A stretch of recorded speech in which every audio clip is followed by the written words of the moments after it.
السلام علیکم، کیسے ہیں آپ لوگ؟ امید ہے سب خیریت سے ہوں گے۔ میں ہوں آپ کی دوست مدیہ اور آپ دیکھ رہے ہیں آپ کا اپنا چینل مدیہ کی زبانی۔ آج میں آپ کے لیے لے کر آئی ہوں یہ نہ تھی ہماری قسمت۔ تو چلیں شروع کرتے ہیں ایپیسوڈ 1۔ شروع کرنے سے میرے چینل کو لائک کیجیے، سبسکرائب کیجیے، شیئر کیجیے اور بیل آئیکن کا بٹن دبانا مت بھولیے گا، جس سے میری ہر نئی آنے والی ویڈیو آپ کو سب سے پہلے ملے گی۔ تو چلیں شروع کرتے ہیں۔ ان دنوں ہم لوگ خیرپور میں رہا کرتے تھے۔ لمبا چوڑا خاندان تھا، خوشحال فیملی تھی۔ میں سب سے چھوٹی تھی، پیار سے لاڈلی کہتے تھے۔ تاہم دادی مجھے نور کہا کر بلاتی تھیں کیونکہ میرا اصل نام نور العین تھا۔ میٹرک پاس کیا تو ایک رشتہ آ گیا۔ میں نے ضد کی کہ ابھی شادی نہیں کرنی، آگے بڑھنا ہے۔ بڑی بہن شیلا غیر شادی شدہ تھی، مجھ سے پہلے شادی کا حق ان کا بنتا تھا۔ میری بات مان لی گئی اور ان لوگوں کو منع کر دیا گیا۔ تب ہی انہوں نے شیلا باجی کا رشتہ مانگ لیا۔ امی ابو نے یہ رشتہ منظور کر لیا۔ 1 ہفتے کے بعد منگنی اور 3 ہفتے کے بعد شادی طے ہو گئی۔ مائیوں کے دن کافی ہلا گلا ہوا۔ جب میں تیار ہو کر نیچے آئی تو کسی نے آواز دی، نور ادھر آؤ۔ پلٹ کر دیکھا تو پھوپھی تھیں جو مجھے پکار رہی تھیں۔ ان کے ساتھ ایک لڑکا تھا۔ پھوپھی کو مل کر جب میں نے جانے لگی تو کہنے لگی، ان سے ملو، یہ میرے دیور کے بیٹے شیر دل ہیں اور اب تمہاری نئی پڑوسی بھی ہیں۔ میں نے سلام کیا۔ شیر دل نے مہذبانہ انداز میں جواب دیا۔ اسی دوران شیلا باجی کے کہنے پر پانی لینے کے لیے کولر کی طرف بڑھی تو دیکھا کہ وہاں شیر دل موجود تھا۔ تب ہی میں نے آہستہ کی، شیری پلیز ایک طرف ہو جائیں، میں باجی شیلا کے لیے پانی لینا چاہتی ہوں۔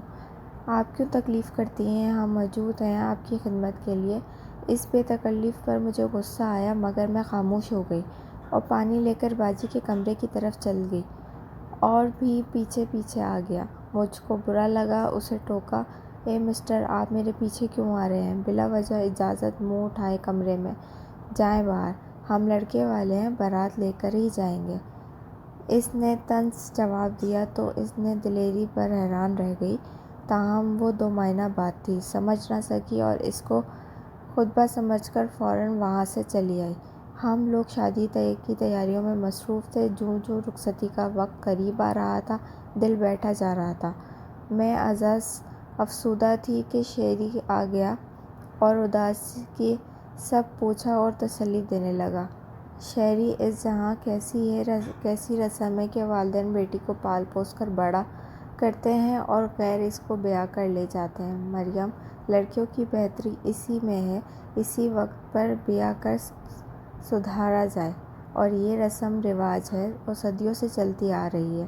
میرے کندھے پر ہاتھ رکھ کر دلاسا دینے لگا تو میرے گلے میں پڑی چین اس کی کلائی میں بندھی گھڑی میں اٹک گئی۔ شیری پلیز ہماری چین تو نکال دیجیے، آپ کی گھڑی میں اٹک گئی ہے۔ تب ہی میرے منہ سے نکلا، شاید اوپر والا ہم دونوں کو ایک ہی ساتھ دیکھنا چاہتا ہے، اس نے کہا۔ اس پر مجھے غصہ آ گیا۔ شیری، آپ ہوش میں تو ہو؟ جب سے آپ سے ملی ہوں میں تو بڑی مشکل میں ہوں، اس نے جواب دیا۔ اسی وقت میری سہیلیاں مہندی کی رسم میں بلانے کو آ گئیں۔ پھر لڑکیوں نے خوب ڈانس کیا، مجھے بھی شامل کر لیا۔ پھوپھی نے بتایا کہ لڑکی والے خوشی نہیں مناتے، مگر میں نہیں تھی۔ ایک ہی تو میری بہن ہے پھوپھی، اس کی مہندی پر خوشی نہ منائی تو کب مناؤں گی؟ میں نے دل کی اداسی کو چھپا کر کہا تھا۔ اور روز شیری کے ہاتھ میں کیمرہ تھا اور مجھے نہیں معلوم کہ وہ کس کس کی تصویر بنا رہا تھا، تو میں ہم جولیوں کے ہمراہ ہلا گلا کرنے میں مگن تھی اور دوران اس میری بھی کئی تصاویر بنا لیں۔ رخصتی کی گھڑی آ پہنچی تو اب آنسو تھمکنے کا نام نہیں لے رہے تھے۔ بہن سے جدائی سہی نہیں جا رہی تھی۔ امی ابو کو بھی میں پریشان نہیں کرنا چاہتی تھی، اس لیے چپ چپ کر آنسو بہا رہی تھی۔ جب رخصتی کا وقت آ گیا، سب لوگ پوچھنے لگے کہ دلہن کی بہن کہاں ہے؟ ہر طرف نور کے نام کا شور مچ رہا تھا۔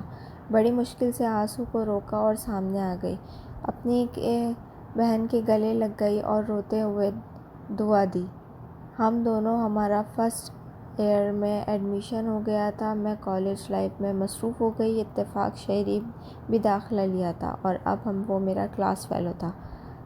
وہ روزانہ کسی نہ کسی بہانے سے میرے پاس آتا، لیکن میں اس لیے دیے رہتی تھی، زیادہ بات نہ کرتی تھی۔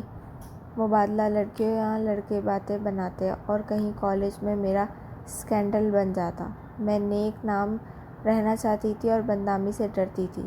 جب اس نے دیکھا کہ بالکل لفٹ نہیں مل رہی تو ایک روز میری کتاب میں لیٹر رکھ دیا۔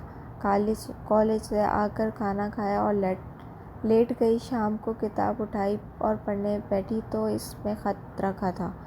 بے حد غصہ آیا مجھے، اس سے ایسی توقع نہ تھی۔ خط پڑھ کر آپے سے باہر ہو گئی۔ لکھا تھا، مریم میں تم سے پہلے بھی ہر لڑکی کو پسند نہ کرتا تھا، لیکن امید نہیں ہے وہ مل جائے گی۔ نہ مل سکی تو تم سے شادی کی آرزو ہے۔ ویسے مجھے شادی کی جلدی نہیں ہے، وقت پر ہی ہوگی۔ مناسب سمجھو تو خط کا جواب دے دینا، ویسے ضروری بھی نہیں۔ خط پڑھ کر آہت سے محسوس ہوئی، عجیب بھونکا لڑکا ہے، اسے تو اظہار محبت کا ڈھنگ نہیں آتا۔ شاید کہ اس نے مجھے کوئی گری پڑی سی سمجھ لیا ہے۔ اسے فضول طریقے سے بھی مجھے کوئی محبت کا اظہار کرتا کسی سے۔ صبح جب کالج گئی تو میرا پارا چڑھا ہوا تھا۔ کلاس روم میں بھی سب صحیح موجود تھے کیونکہ پیپرز اسٹارٹ ہونے والے تھے۔ تبھی میں نے ساری کلاس کے سامنے تقریر شروع کر دی۔ پیارے ساتھیو، سنو آج کی ایک اہم خبر کہ مسٹر شیردل صاحب ہمارے پیار میں پوری طرح گھائل ہیں۔ ان کو اب ہر طرف دکھائی دینے لگی ہوں۔ وہ ہماری یادوں میں کھوئے رہتے ہیں اور ہمارے بغیر ایک پل بھی زندہ نہیں رہنے کا تصور کر سکتے۔ اس لیے ہمارا مستقبل کے پروگرام بنانے کا سوچ رہے ہیں، لیکن میں آپ کے سامنے ان کو بتا دینا چاہتی ہوں کہ یہ خیال دل سے نکال دیں تو ہی بہتر ہے، کیونکہ میں کسی اور کا انتخاب کر چکی ہوں۔ تو مسٹر شیردل، اب اگر آپ چاہیں تو جا سکتے ہیں۔ بہتر ہوگا کہ جانے سے پہلے اپنا یہ بیہودہ لیٹر بھی لیتے جائیں۔ یہ کہہ کر میں نے خط اس کے سامنے ڈال دیا۔ یہ نہایت شرمندگی سے خط اٹھایا اور وہاں سے چلا گیا۔ جب وہ کلاس روم سے نکل رہا تھا تو لگتا تھا جیسے وہ شرم کے مارے گر پڑے گا۔ اس کے جانے کے بعد میں نے کلاس کو بتایا کہ میں کسی لڑکے کو نہیں چاہتی، جان بوجھ کر جھوٹ بولا تھا تاکہ شیردل میری جان چھوٹ جائے۔ یہ عجیب سا مرحلہ میں تو گزری، مگر اچانک سے ہی اداسی کے دل کا گھیراؤ کر لیا۔ گھر واپسی آئی تو قدم بوجھل تھے اور دل پر منہ بوجھ تھا۔ خدا جانے کیوں اس قدر اداسی ہو گئی ہے۔ نور، کیا بات ہے، آج تم کیوں اتنی اداس ہو؟ امی نے سوال کیا۔ کچھ نہیں ماں، آج کچھ طبیعت ٹھیک نہیں ہے۔ دوپہر کو سونے کے بعد بستر پر لیٹی۔ یکدم احساس ہوا کہ شیردل کے ساتھ اچھا نہیں کیا۔ اس کا خط اتنا بھی بڑا مجرم تو نہیں تھا کہ اس کو ساری کلاس کے سامنے شرمندہ کیا اور مجرم بنا دیا، جبکہ خط میں بے حوصلہ قسم نہ تھی۔ خدا جانے پھر کیوں میں نے ایسا کر دیا۔ انسان پہاڑ سے گر جائے تو کھڑا ہو سکتا ہے، لیکن نظروں سے گر کر اپنا مقام دوبارہ حاصل نہیں کر سکتا۔ کیا میں ایسا اس لیے کیا تھا کہ مجھے اپنے والدین کی عزت عزیز تھی؟ بے شک والدین بیٹی کو بہت پیار سے پالتے ہیں۔ ان کا حق ہوتا ہے کہ بڑی بیٹی کو عزت سے پاس کریں۔ کیونکہ وہ میری آنکھوں میں آنسو نہیں دیکھ سکتے تھے، میں بھی ان کو بھروسہ کو پاش نہیں کر سکتی تھی۔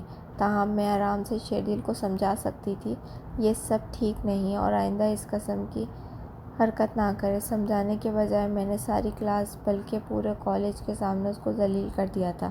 یہ سوچ کر اب بے قرار ہو رہی تھی کہ اس پر کیا بیتی ہوگی۔ دوسرے دن کالج گئی تو پتہ چلا کہ وہ نہیں آیا ہے۔ دل گھبرانے لگا، پھر دل سے آواز آئی، نور نہیں، تمہیں اس کے بارے میں بالکل نہیں سوچنا چاہیے۔ تمہیں بہت آگے جانا ہے اور اپنے والدین کے خوابوں کو پورا کرنا ہے۔ اس واقعے کو اب مکمل طور پر بھلا دو۔ شیردل نے کالج چھوڑ دیا اور میں نے اس چھوٹی سی دنیا میں گم ہو گئی۔ اس واقعے کو کچھ ہی دن گزرے تھے کہ باجی شیلا ہمارے گھر رہنے آئی اور ان کے ساتھ دلہا بھائی بھی تھے۔ میں دونوں کے چائے بنانے جا رہی تھی کہ دروازے پر بیل ہوئی اور دروازہ کھولا تو سامنے پوسٹ مین کھڑا تھا۔ میرے نام کا لفافہ تھا۔ میں حیران تھی کہ کس نے یہ لفافہ بھیجا ہے۔ کھولا تو دیکھ کر بڑی حیرانی ہوئی، انتہا نہ رہی کہ اس میں مہندی والے روز کی میری ساری تصاویر تھیں۔ سوچ میں پڑ گئی کہ آخر کب، کیسے، کس نے کھینچی ہوں گی۔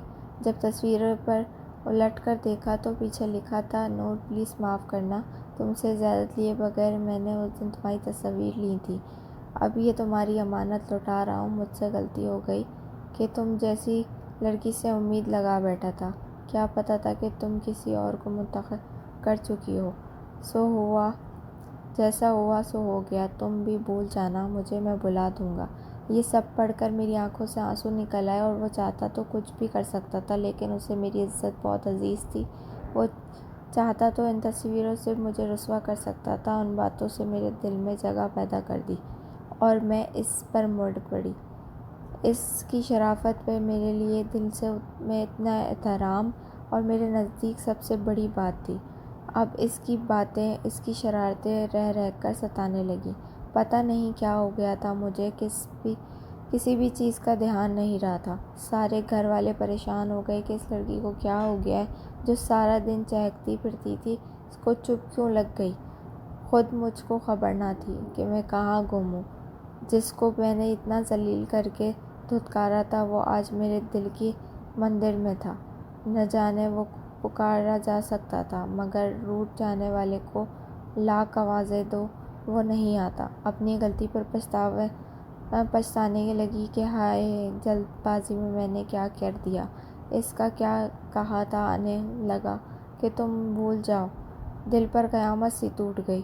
میں رو رو کر ہلکان ہو گئی۔ کیا پتہ تھا کہ زندگی اس موڑ پر اس کی یاد بری طرح ستانے لگے گی۔ آج وہ مجھ سے دور جا چکا تھا، میرے دل میں بس چکا تھا۔ کچھ لوگ بڑا نصیب والے ہوتے ہیں کہ آنکھ ملتے ہیں ان کو ان کا پیار مل جاتا ہے، اور کچھ نادان مجھ سے بھی ہوتے ہیں جو سب جھولی بھری ہو تو الٹ دیتے ہیں، جب بھی دامن ہو جائے تو دکھ دکھ کے کرنے لگتے ہیں۔ افسوس، یہ رابطہ میں نے خود ختم کر لیا تھا، مگر اپنا درد کسی کو نہیں بتایا، بس اندر اندر گھٹتی رہ گئی۔